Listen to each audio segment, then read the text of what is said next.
Hey, what's up, everyone? This is Ron Simplified Myers, your uplifting life partner. I'm walking down a bridge here. Hopefully, you guys can see that. I guess it's called a bridge. Anyway, just left out of the apartment. Pretty good. But out of the hotel. I guess it is an apartment in the hotel. But anyway, we're over here in Sacramento hanging out for a few days. Be here until Friday. But today I wanted to talk a little bit about, I was talking to someone about how you have to learn to be selfish. And I know for a lot of people that's a very touchy subject because they're like, no, everything says you're not supposed to be. You're supposed to put other people first.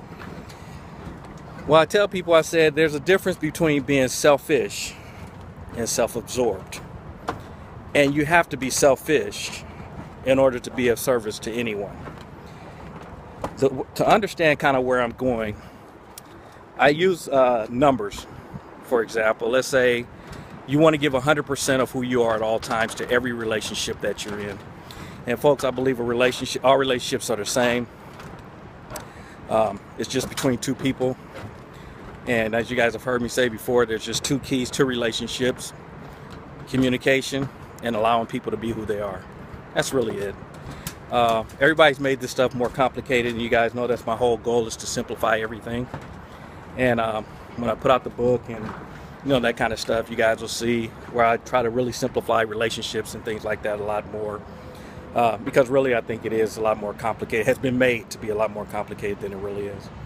But anyway, the selfish, you have to be. In order for me to give 100% of Ron to any relationship that I'm in, Ron has to be at 100%.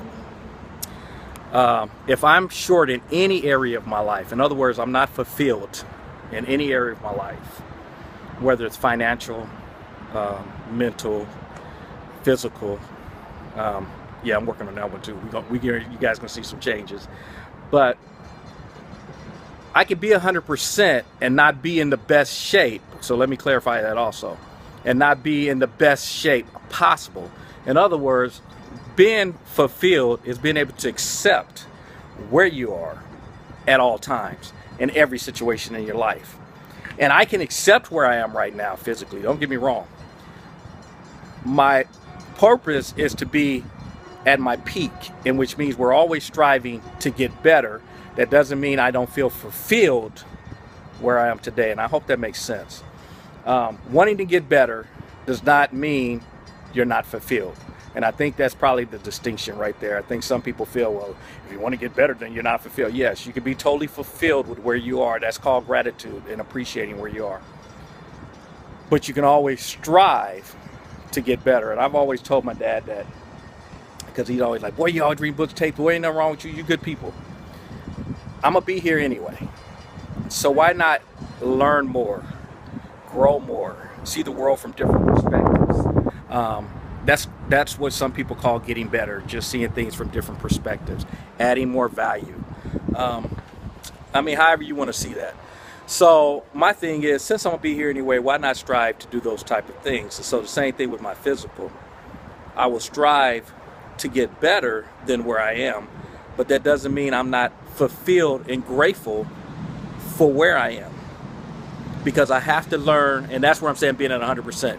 You have to love you in every area of your life, no matter where you are, and don't let society make you feel any different. Just because you're not making $1 million does not make you less valuable than someone who's worth trillions. Don't let the world make you believe that. You're just as valuable as they are. They have more financial gains to you, but what most people don't even realize, a lot of people that are strapped financially on the street are more fulfilled than the person who has all the finances. And that's my whole objective, is to get people to learn you can be fulfilled in every area of your life, right where you are, right this moment, and quit letting the world tell you it means something else. So once you're able to be fulfilled with who you are in every area of your life, and again, that doesn't mean you're not striving to get better or add value or add more to your life, but you're grateful for where you are. Even if you didn't move anywhere else, if I didn't drop weight, can I be grateful where I am today? And the answer is yes. Because I like Ron right where he is right this moment. So anyway, that's kind of where I'm talking about the selfish versus self-absorbed. You have to get to that point in every area of your life where you are totally fulfilled. Now that would mean being selfish, means I am putting me first.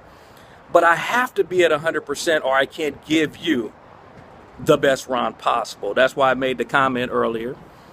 If relationships to me, let's say it's worth 10% of who I am as a person.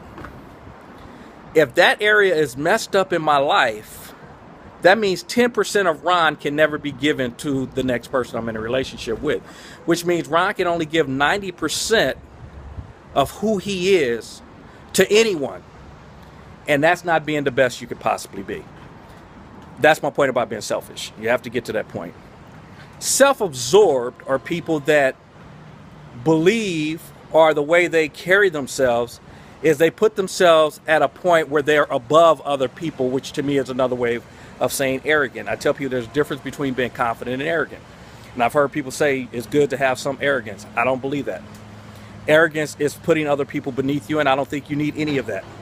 You need to be very confident in who you are, and that has nothing to do with arrogance. Arrogance to me is a demeaning of other people, and as if they're beneath you, and no one is beneath you. So, the self-absorbed, that's what I believe. Those are people who believe others, to get where they want to go, to be self-fulfilled, they're willing to take others down and take advantage of other people in order to be fulfilled selfishly. I don't think you have to do that. That's why I said there's a difference. You can be totally fulfilled without affecting other people at all. But the only way you can ever have a great relationship is to be self-fulfilled. So I hope that's kind of clear as far, again, self-absorbed. Again, those are people that you know the difference. When you're around them, it's all about me, me, me, me, me. How you doing? And when I'm saying me, me, me, they're willing to only think about themselves, even if it's at your expense. And that's not a way to live. Because, folks, you can have it all, and so can everyone else. And when you learn that, but the only way you'll ever have it all yourself is to become selfish, put you first in terms of being at peace in every area of your life. That's the way you'll give 100% of who you are. And again, you don't have to be self-absorbed and me to the expense of other people. I hope that's clear. And as you guys know, it ain't right, it ain't wrong. It's my opinion. And I'll talk to you guys soon. Take care. Bye-bye.